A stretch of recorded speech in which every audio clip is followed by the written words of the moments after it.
जय हिंद स्टूडेंट, उम्मीद करता हूं सभी स्वस्थ, मस्त, खुश और सुरक्षित होंगे। आज की वीडियो में डिस्कस करेंगे कुछ बहुत इंपॉर्टेंट टॉपिक्स पर। आज हम बात करेंगे जूनियर असिस्टेंट 3284 की शॉर्ट लिस्टिंग कब तक आएगी, कब तक इसकी आ सकती है शॉर्ट लिस्टिंग, उस पर बात करेंगे। इसके अलावा बीपीओ 1468 की क्या कट ऑफ 70 प्लस जाएगी, क्योंकि काफी यूट्यूब पर समय अफवाह फैली हुई है कि फाइनल कट ऑफ 70 प्लस जाएगी, बहुत हाई जाएगी, उस पर भी बात करेंगे। इसके अलावा बीपीओ में ट्रिपल सी और ईडब्ल्यूएस कब तक का होना चाहिए, क्या ट्रिपल सी के अलावा कोई समकक्ष डिग्री भी मान्य होगी कि नहीं होगी, उस पर भी बात करेंगे। इसके अलावा मुख्य सेविका ड्रेस कोड क्या हो सकता है, ज्वाइनिंग प्रोसेस क्या हो सकता है, कैसे आपका जो मेडिकल बनना है उसका क्या प्रोसेस है, उस पर भी बात करेंगे। इसके अलावा आईटीआई सेक्टर 15-16 की भर्ती फाइनल कब तक हो पाएगी, उस पर भी डिस्कस करेंगे। उससे पहले चैनल पे जो भी नए हैं चैनल को लाइक और सब्सक्राइब कीजिएगा, वीडियो अच्छा लगे तो शेयर जरूर कीजिएगा, और इंस्टाग्राम और टेलीग्राम चैनल फॉलो करने के लिए दोनों का लिंक डिस्क्रिप्शन बॉक्स में मेंशन है, आप वहां जाके मुझको फॉलो कर सकते हैं। चलिए चलते हैं वीडियो की ओर। तो सबसे पहले बात कर लेते हैं जूनियर असिस्टेंट 3284 की शॉर्ट लिस्टिंग को लेके। तो देखिए, इसकी जो शॉर्ट लिस्टिंग है, इसके ज्यादातर चांसेस हैं कि ये पेट के एग्जाम के बाद आएगी। जो पेट 2025 का एग्जाम 6 और 7 सितंबर को कंडक्ट होने वाला है, उसके बाद ही आपको इसकी शॉर्ट लिस्टिंग देखने को मिलेगी।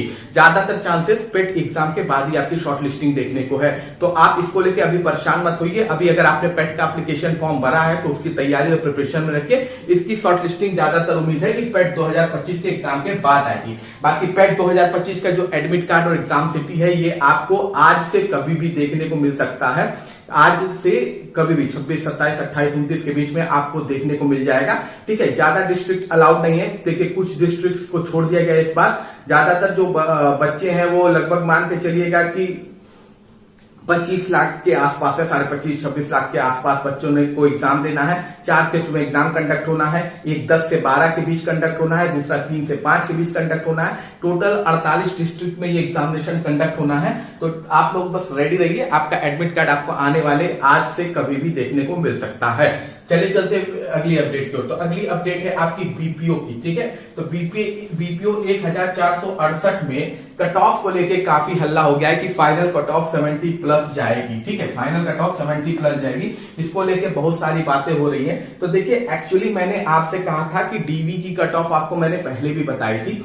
ठीक है, डीवी कट ऑफ मैंने आपको पहले बताई थी, और 70 प्लस जाना बीपीओ में इतना आसान बात नहीं है बच्चों, इतना आसान नहीं है कि इसकी कट ऑफ 70 प्लस चल जाए। इसके बहुत सारे रीजन है।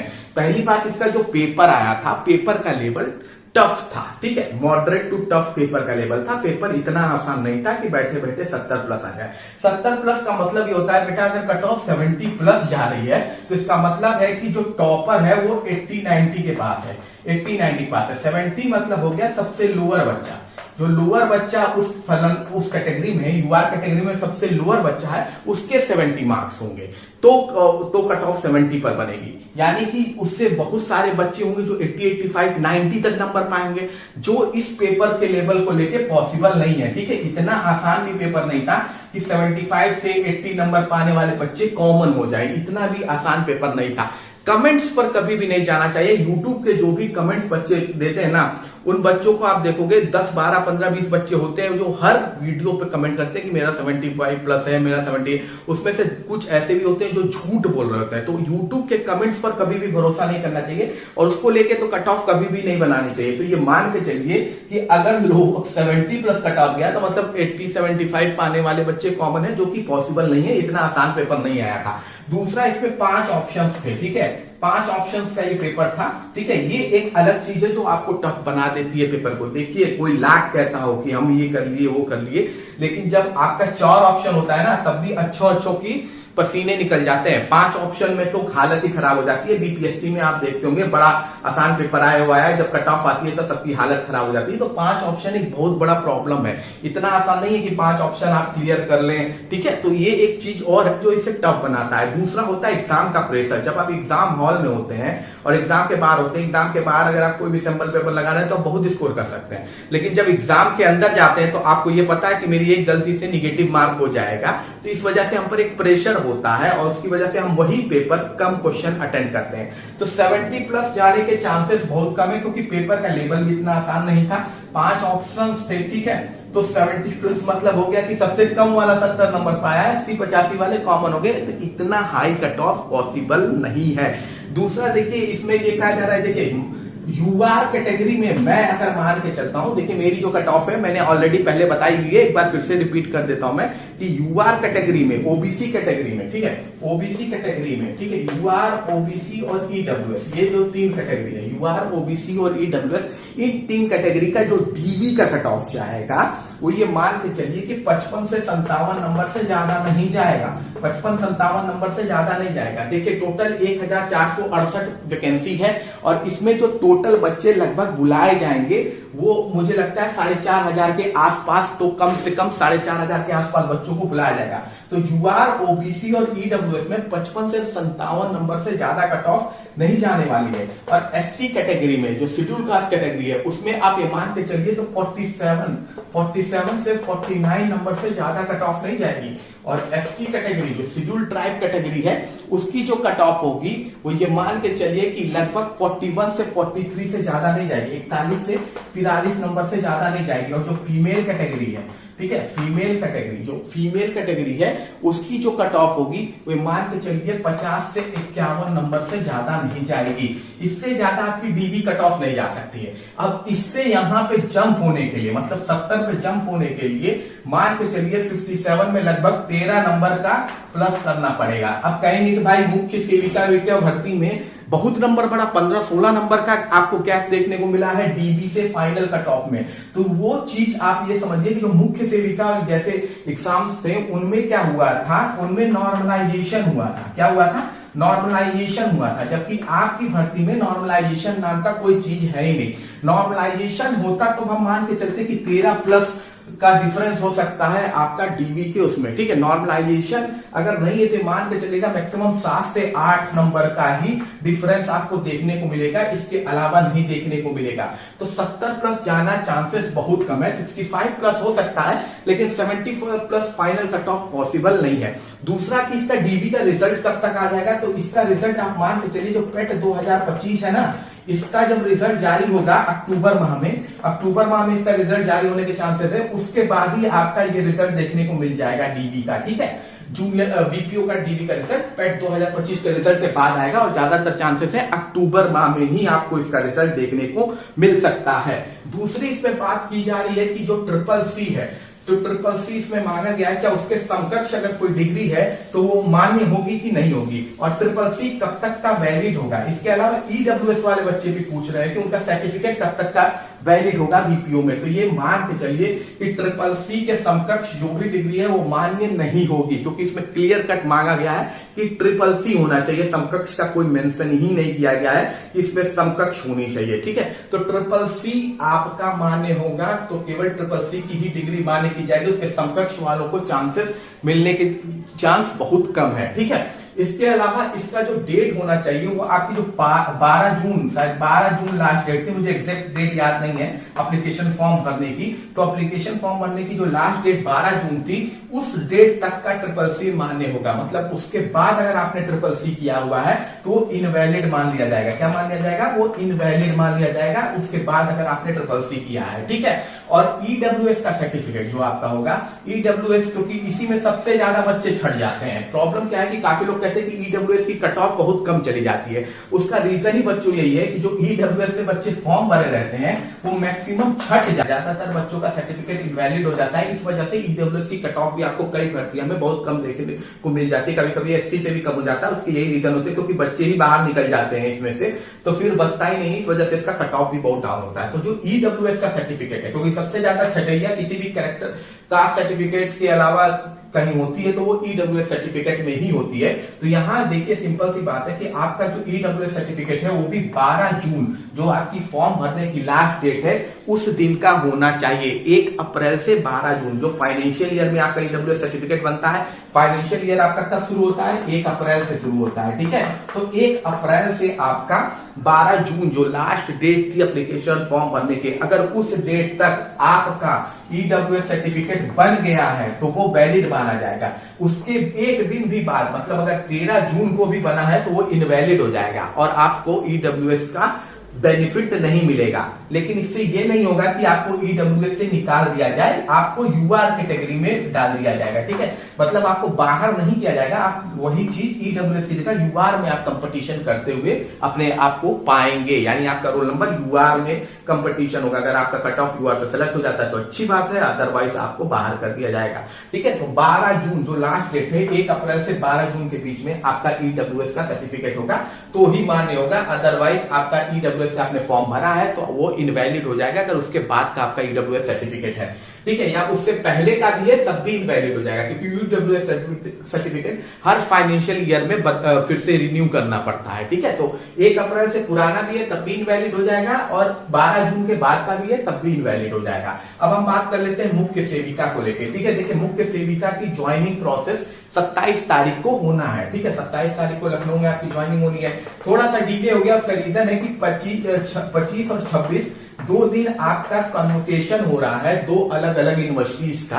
पहला गोरखपुर की ही डीडीयू यूनिवर्सिटी है, उसका कन्वोकेशन है 25 मतलब आज, और उस कल आपका कन्वोकेशन हो रहा है MMU मदन मोहन मालवीय यूनिवर्सिटी का, वो भी गोरखपुर में है। तो इस वजह से आपका जो ज्वाइनिंग लेटर का प्रोसेस है वो थोड़ा डिले हो गया, 27 तारीख को इसीलिए किया गया था। ठीक है, तो अब बात यह है कि 27 को तो आपकी ज्वाइनिंग है।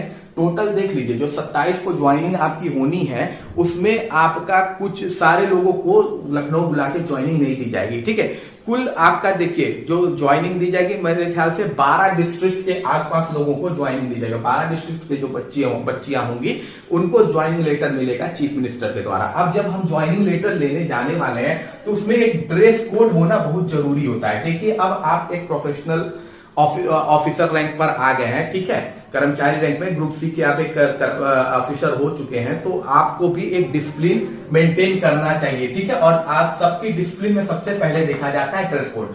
आर्मी में तो ड्रेस कोड बहुत ही इंपॉर्टेंट होता है। ड्रेस अगर आपका प्रॉपर नहीं है तो आर्मी में आपको इंटरव्यू में देखने से पहले ही छाड़ देते हैं, ये भी जान लीजिए। तो इसलिए आपको एक ड्रेस कोड होना बहुत जरूरी है, क्योंकि मान लीजिए आप उल्टा सीधा ड्रेस पहन के चल दिए तो ये आपकी पर्सनालिटी शो करती है, क्योंकि सबसे पहले आपकी ड्रेसिंग सेंस को ही कोई भी एब्जॉर्ब करेगा। ठीक है, ऑब्जर्व करेगा सबसे पहले आपकी ड्रेसिंग सेंस को ही।